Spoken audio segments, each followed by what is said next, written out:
Alright, we got another Tyra video. We're going to do this Tyra style with pause button and everything.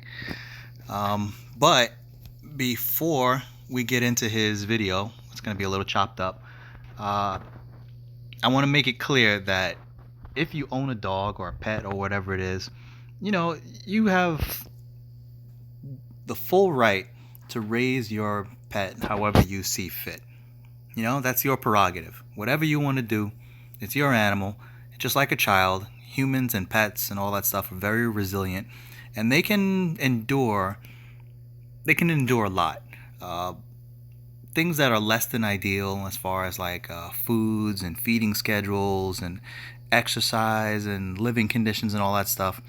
Humans and animals can endure quite a bit.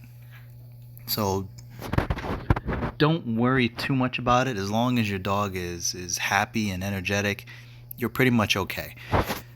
The only reason why I'm going over this video is because Tyra claims to be a dog expert, and he is putting out this information for other people to emulate. Not that anybody's really trying to emulate Tyra, but I just want to show the dog expert where his shortcomings lie. And with that said, let's start the video.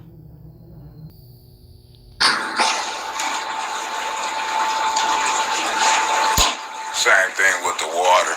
I'll stain that. I'm gonna put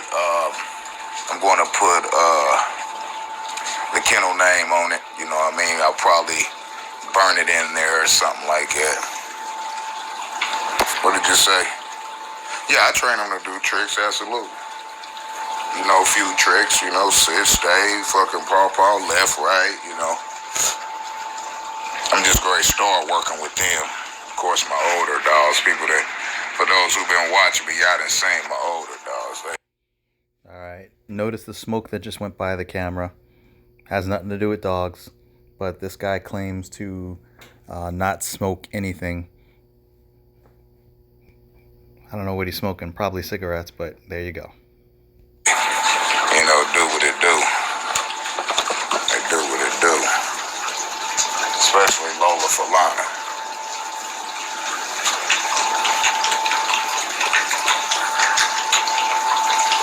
Yeah, they eat all day. I don't regulate their food. When you're dealing with puppies, you just gotta have food out for them pretty much constantly, because puppies eat. They just keep on and keep on. It's no different than a baby. Every hour on the hour, the baby is damn near hungry. You know what I'm saying? So it's like they get food all day long, all day, all night. Right there. That's one of the 2 points I wanted to get to on this video. Free feeding for puppies. Now, Tyra is flip-flopping in his entire expert dog raising philosophy here. Just, a week or two ago, he was talking about he feeds his dog twice a day. Once in the morning, once at night. I said it's a puppy. Puppies need to eat 4 times a day. Puppies need to eat constantly because they're always growing. 4 times a day is pretty much what you want to go with. Now he's free feeding the dog.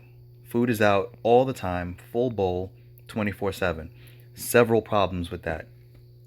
One, you can't regulate how much the dog is eating. It's more than likely that the dog will end up being overweight due to free feeding. But you can always watch your dog's weight and exercise and whatever.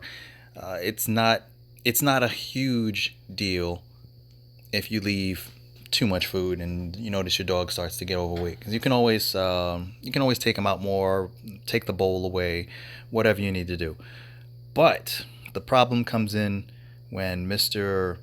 now free feeding, instead of twice a day when it should be 4 times a day, is feeding his quote unquote semi-raw food. He has raw chicken sitting in that bowl for the entire day. Now, this is not for the dog's benefit he's doing this. This is for his own benefit. This is because he's lazy. It takes a lot of effort to prepare meals for dogs. Believe me, I know. okay? Because I would prepare food for my dog twice a day. And you have to kind of front load it. You need to, at the beginning of the week, when you have some time, really prepare the food the way you want it, portion it out, and freeze the vast majority of it, leaving yourself just a day or two unfrozen that you can go through. And as you start to go through the unfrozen stuff, you take stuff out of the fridge and let it defrost. That's the way you do it if you're gonna go ahead and cook. Unless you're just gonna spend every single day cooking for like 2 hours for the dog.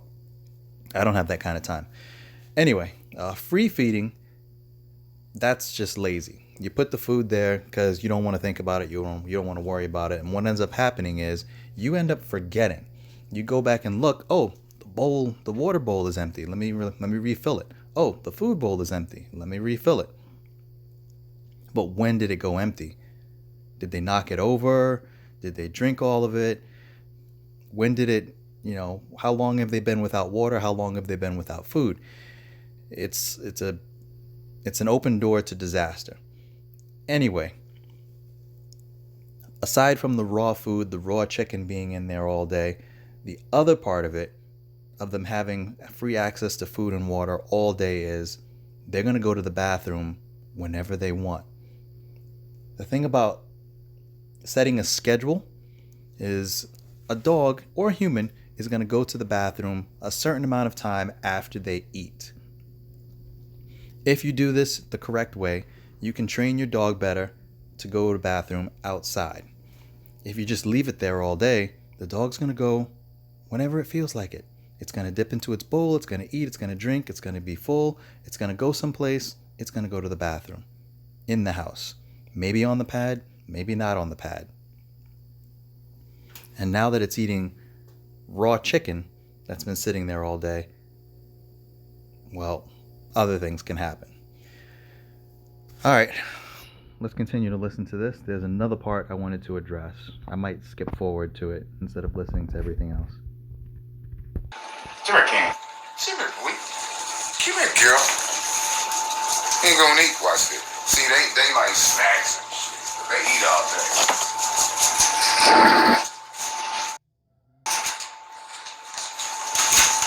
They hear this damn treat, man. I love these little motherfuckers and a few other chicks. Look, he walk. Look at it. He know what the fuck it is too. Stop, boy.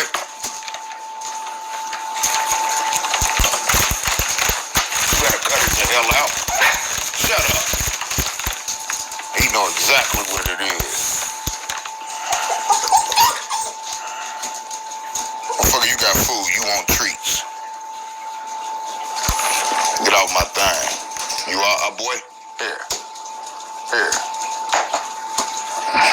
Shit. Problem number 2, the dog treats. It's fine to give your dog treats, but when you do give them treats, you should make them feel like they're working for it. This is the perfect opportunity to teach your dog to sit, to wait, to have better manners. Look at the way he's following around the treat. He's jumping for it. He's begging for it. There's no manners there. There's no training. There's no discipline in this dog. Even at this young age, a dog should know if I'm going to give him a treat, he's got to do something. He's got to sit. He's got to be quiet. He's got to wait. He's got to... My dog, I would have him do several things. I would have him sit. I'll have him spin around in a circle. I'll have him stand. And while he's standing, I'll have him do a little spin or whatever. He has a number of things that he has to do in order to get his treats. Sometimes I'll leave it on the floor and I'll tell him just to wait. And he doesn't pick it up until he gets permission to. None of this is happening with Tyra's dogs. It's a free-for-all. They hear the bag. They see the treat. They're jockeying for position. They're whining. They're pushing each other. The strongest one or the most athletic one is the one who's going to get the treat and run off with it. And then the other one gets the leftovers. Not good. Now, another part to this is they're so eager to get this treat with a full bowl of food sitting right next to them. This should not be. That dog food should be gone. All right? When the food is there, they should see the food. They should eat it.